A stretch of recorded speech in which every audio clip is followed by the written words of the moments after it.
I snooped on the CEO's email account and got myself unfired.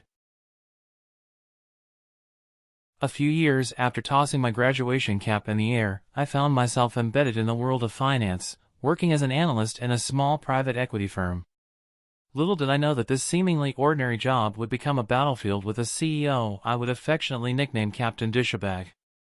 Captain Dishabag, in his 40s, exuded the charm of a wet blanket and operated on a money-driven code with a complete absence of business ethics. He'd trample over anyone for a lucrative deal, contractors, employees, and, shockingly, even a longtime family friend. Working under his command was like navigating a minefield, and I soon realized I needed an escape plan. In the intricate dance of office politics, I inadvertently became the designated millennial office computer guy. Despite my lack of formal qualifications, I found myself handling everything from setting up servers to answering the perennial "how do I convert this to PDF?" question. I was Google's most loyal customer, learning on the job, and, surprisingly, becoming quite adept at tech wizardry. As time passed, the corporate grind took its toll. Captain Dishabag's antics, the never-ending work hours, and the absence of recognition or financial rewards left me drained.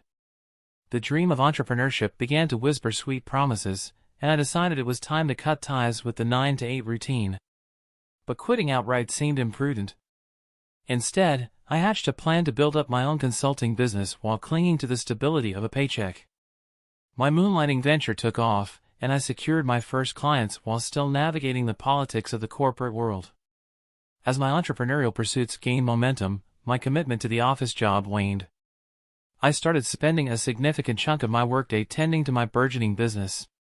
The once predictable rhythm of my office routine became a discordant melody of late arrivals, early departures, and the surreptitious handling of client calls. My colleagues, although not thrilled with my unconventional work habits, benefited from my tech prowess, and our shared disdain for Captain Dishabag kept them from raising any alarms. My boss raised an eyebrow once, but a few days of feigned punctuality appeased him temporarily. After more than 2 months of dancing on the precipice of termination, I couldn't help but wonder why I hadn't been fired yet. That's when curiosity got the better of me, and I decided to peek behind the corporate curtain. Armed with the keys to the company's email server, I discovered an email thread discussing my imminent termination between Captain Dishabag, my direct boss, and other team members. The news didn't surprise me, but it provided the leverage I needed. Instead of passively accepting my fate, I decided to orchestrate an exit strategy that would leave me unscathed and, perhaps, even benefiting. The day before the planned termination, I summoned the courage to request a meeting with Captain Dishabag. We sat down, and I dove straight into the elephant in the room, my apparent lackluster performance.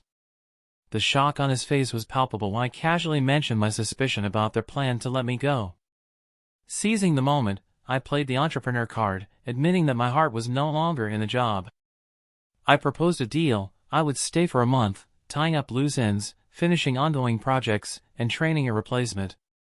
After that, I'd reduce my presence to once a week until the transition was complete. The CEO, realizing the potential chaos my abrupt departure could unleash, reluctantly agreed. I not only salvaged my job but ingeniously transformed the company into a paying client for my fledgling consulting business. During that 1-month transition, I continued to navigate the corporate landscape, working on my terms, and charging them triple for remote tasks. When the dust settled, I bid farewell to the corporate circus, armed with the satisfaction of outmaneuvering Captain Dishabag and turning adversity into opportunity. Even now, 3 years later, the CEO occasionally reaches out for advice. I, however, choose to keep him at arm's length, citing a perpetual state of busyness. Victory, as they say, is sweet.